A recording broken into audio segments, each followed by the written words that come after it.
Well, because I had two colors of legs, and I used what I had, and I like it. So yeah, I got sawdust all over everything under here. So I like the two colors. I had them interspersed, so they were every other one.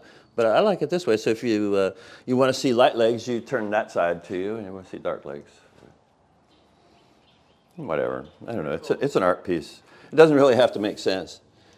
It didn't make sense to me when I did it, and I don't expect it to make sense to anybody except the person who ends up with it. So I might, for the right price, I might take those legs off and put taller legs on, An homage to Beetlejuice. Yeah, the new one that's out. And I'll have all those legs underneath the furniture and all that. So I kind of have a few of those around. There's one, and I don't remember where the other ones are.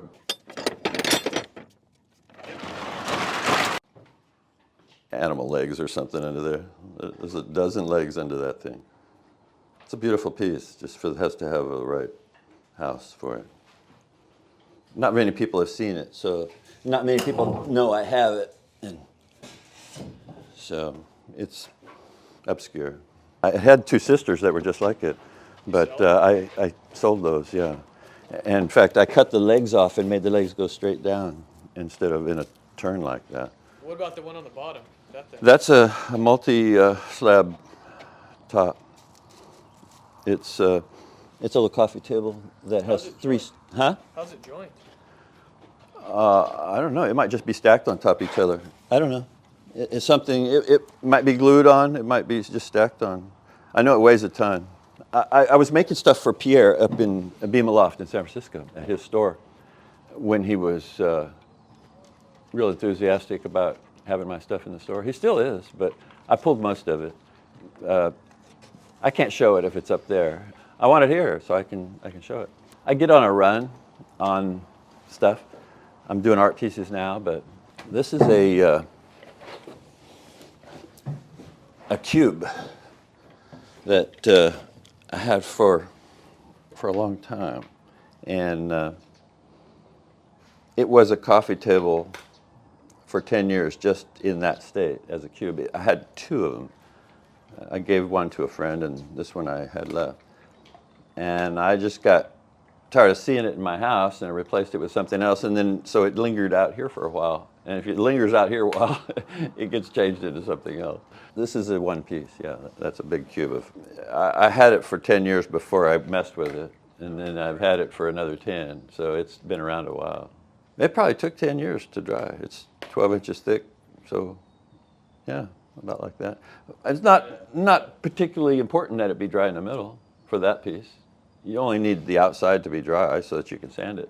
The rest of it can, what I call leather, because it definitely changes its altitude in various places. The topography changes, it shrinks.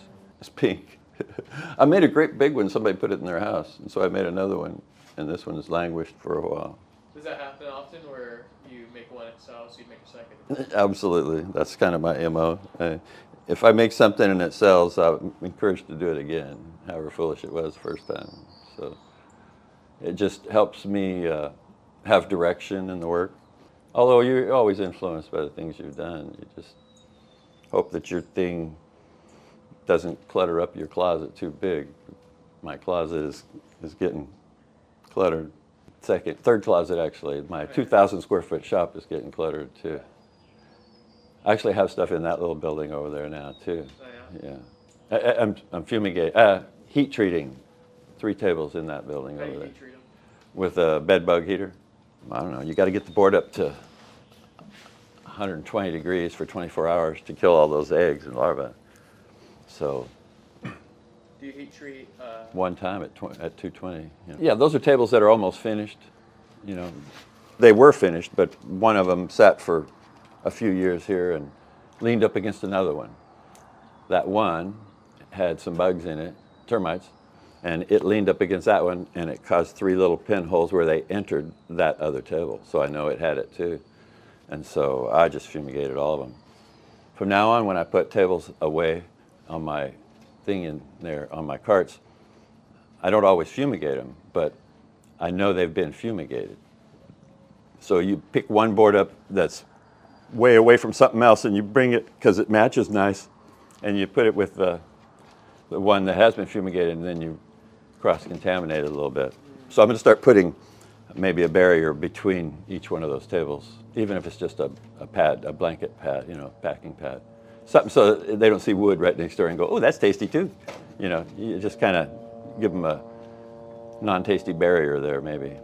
If you like the videos, please subscribe. It helps me do more videos and bring more content to more users. Thank you.